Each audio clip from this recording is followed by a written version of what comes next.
Hello दोस्तों, स्वागत है आपका अपने YouTube चैनल मैक्स मैथ्स में। फ्रेंड्स, आज हम आपके बीच लेकर के आए हैं प्रश्नावली संख्या 2 कक्षा 10वीं के लिए वास्तविक संख्याएं।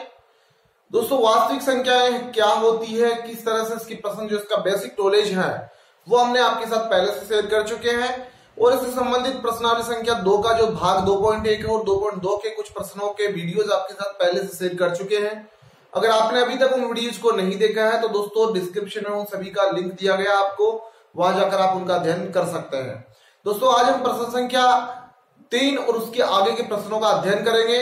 आइए शुरू करते हैं प्रश्न संख्या 3 से। तो दोस्तों, प्रश्न संख्या 3 इस प्रकार से है कि अभाज्य गुणनखंड विधि द्वारा निम्नलिखित पूर्णांकों का महत्तम समापवर्त एवं लघुत्तम समापवर्त ज्ञात कीजिए। दोस्तों, एचसीएफ और एलसीएम हमें ज्ञात करना है और हमें जो संख्याएं दी गई, इससे पहले हमने दो संख्याओं के एचसीएफ और एलसीएम ज्ञात करना सीख चुके हैं। आज हम ज्ञात करेंगे 3 संख्याओं के एचसीएफ और एलसीएम ज्ञात करना। दोस्तों, संख्याएं दी गई है 12, 15 और तीसरी जो संख्या है वो है 21। हमें इनका एचसीएफ और एलसीएम ज्ञात करना है तो आपको इनके फैक्टर करने होंगे। 2 से 12 6 बार विभाजित हो जाता है, 2 से 6 3 बार और 3 से 3 1 बार। इसी तरह से आप 15 को लिखेंगे 3 से 5 बार विभाजित होता है और 5 से 1 बार। आप 21 की बात करें तो 21 जो है वो 3 से 7 बार और 7 से 7 1 बार। दोस्तों, इनकी जो फैक्टर है वो क्या हमें मिले हैं, देखिए 12 के 2 गुणा 2 गुणा 3 और 15 के जो फैक्टर है वो आए हैं हमारे पास 3 गुणा 5 और 21 की जो फैक्टर है वो आए हैं 3 गुणा 7। दोस्तों, आप जब बात कर रहे हैं इनके एचसीएफ की तो हमने पहले से सीख रखे हैं कि एचसीएफ क्या होता है। एचसीएफ वो होता है जो कॉमन फैक्टर होते हैं। ये जो तीनों संख्याएं हैं इनमें कॉमन फैक्टर क्या है, आप यहां देख रहे हैं यहाँ 2 है पर इन तीन दोनों में 2 नहीं है। यहाँ 3 है, यहाँ पे भी है और वो यहाँ पे भी है। तो ये कंफर्म हो जाता है कि यहाँ जो पेड़ बन रहा है 3 का बन रहा है, 3 कॉमन फैक्टर है जो दोनों में है, सॉरी तीनों संख्याओं में है। तो दोस्तों, एचसीएफ जो होगा वो इन तीनों संख्याओं का 3 होगा। अब बात करते हैं उनके एलसीएम की। तो दोस्तों, जो एलसीएम होगा उसमें हम लोगों को जो पेड़ बन रहा है, जो जोड़े बन रहे हैं वो संख्या तो लेनी है। इसके साथ जो संख्याओं के जोड़े नहीं बन रहे वो सारी संख्याएं भी लेनी है। देखिए 2 गुणा 2 तो यहाँ पे 2 गुणा 2 आ गया। 5 गुणा 7 ये दोनों भी एक एक संख्या है इनमें, तो आप इन्हें ले लीजिए। दोस्तों, आप जब इन्हें हल करेंगे देखिए क्या सोल्यूशन आता है। 3 दूनी 6, 6 दूनी 12, ये 12 और ये 5 गुणा 7 35 हो जाता है। 5 संख्या 35, 12 और 35 को गुणा कर लीजिए। 12 पंजे 60 हासिल हो गई 6, 12 की 36, 36 और 6 42 हो जाता है। दोस्तों, आप ये देखते हैं कि जो तीनों संख्याएं हैं इनका एलसीएम जो हमें प्राप्त हुआ है वो है दोस्तों 420। तो ये है 3 संख्याओं के एचसीएफ और एलसीएम ज्ञात करना। अब बात करते हैं इसी प्रश्न के अगले भाग की। तो दोस्तों, उसमें अगले भाग में देखिए संख्या दे रखी है हमें 24, 15 और 36। आपको इनके फैक्टर करना है 24, 15, 36। देखिए फैक्टर आपको करने हैं तो आप कर सकते हैं। 24 के होते हैं, अगर आप छोटा से छोटा देखें तो 12 दूनी 24 तो ये 2 हो गया। फिर आप 12 के फिर देख सकते हैं 6 दूनी 12 और फिर 6 जो है उसका हो जाता 3 दूनी 6 तो यहां देख सकते हैं 2 दूनी 4, 4 दूनी 8 और 8 3 24, ये 24 इनके फैक्टर हो जाता है।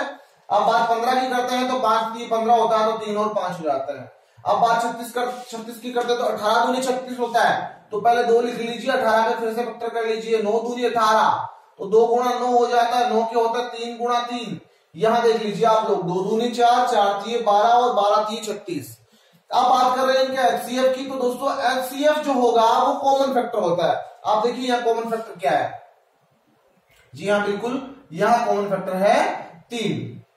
तो कॉमन फैक्टर 3 है तो एचसीएफ होगा वो 3 होगा। यहां जब आप बात करते हैं एलसीएम की तो दोस्तों यहां आपको विशेष तौर से ये ध्यान रखना है कि हमने कहा कॉमन फैक्टर होगा वो तो एलसीएम में आएगा ही आएगा।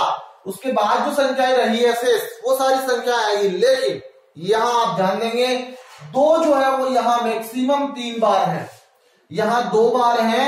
आप ये जो 2 बार 2 है इसे नहीं लेंगे क्योंकि ये 2 इन 3 में काउंट हो जाता है। तो ये देखिए आप जो मैक्सिमम वाली संख्या है उसे लेंगे। अगर कोई संख्या सिंगल है, अकेली है तो उसे आप जरूर लेंगे। और इस तरह से अगर पेड़ बन रहे हैं दोनों में तो सबसे ज्यादा वाली जो संख्या, ज्यादा बार जो संख्या आई है उसे आप ले लीजिए। ये जो है इसमें आ जाएगी। शेष कौन सी रहेगी आपकी 5 और 3 से चले जाते हैं तो 3 गुणा ये 5। दोस्तों आप इन्हें गुणा कर लीजिए। देखिए 2 दूनी 4, 4 दूनी 8, 8 3 24 और ये हो गया 5 3 15, तो 15 गुणा 24, 15 चौके 60, हासिल हो गई 6, 15 दूनी 30 और 6 36। 360 जो है वो हमें प्राप्त होता है इन तीनों संख्याओं का एलसीएम।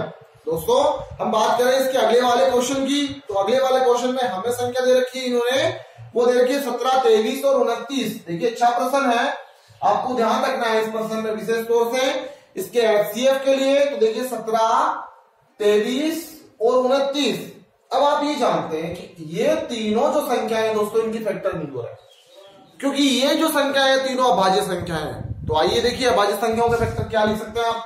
17 गुणा 1 लिख सकते हैं, 23 गुणा 1 लिख सकते हैं, 29 गुणा 1 लिख सकते हैं। अब आप बात करें इनके एचसीएफ की, तो दोस्तों यहां से एक आप एचसीएफ लेंगे क्योंकि एक इनमें इनका कॉमन फैक्टर है। अब बात करेंगे इनके एलसीएम की, तो एलसीएम में तीनों जो संख्याएं होगी वो आपस में गुणा हो जाएगी और इनको गुणा करने पे जो इनका सॉल्यूशन हमें प्राप्त होता है 11,339, वो इन संख्याओं का एलसीएम होगा। हम बात करें इसके अगले वाले प्रश्न की, अगली संख्या की, तो वो है 6, 72 और 120, जो आप स्वयं कर सकते हैं। उससे अगले वाला भी आप स्वयं करेंगे। मैं आपको इसका 6वां क्वेश्चन बता रहा हूं, 8, 9 और 25। दोस्तों जो क्वेश्चन हमने छोड़े हैं आसान संख्या है, आप स्वयं हल करना। अगर हो जाता है बहुत अच्छी बात है।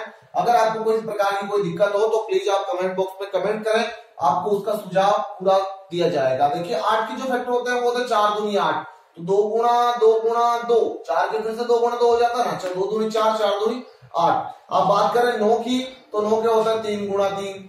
अब बात करें 25 की, तो 25 के होते हैं 5 गुणा 5। अब आपकी यहाँ एचसीएफ की जब बात करेंगे दोस्तों, एचसीएफ में कॉमन फैक्टर आते हैं। यहाँ कोई संख्या ऐसी नहीं जो इनमें कॉमन है, पर हम ही जानते हैं प्रत्येक संख्या से एक गुणा होता है। तो यहाँ इनके जो कॉमन फैक्टर होंगे वो हम मानेंगे 1, तो जो कॉमन फैक्टर है 1 वो इसका एचसीएफ हो जाएगा। बात करेंगे आप एलसीएम की, तो ये सारी संख्याएं जो है 2 गुणा 2 गुणा 2, 3 गुणा 3, 5 गुणा 5, मतलब 8, 9 और 25, इन तीनों को गुणा कर लीजिए, इनका जो एलसीएम है वो आपके सामने निकल कर आ जाएगा।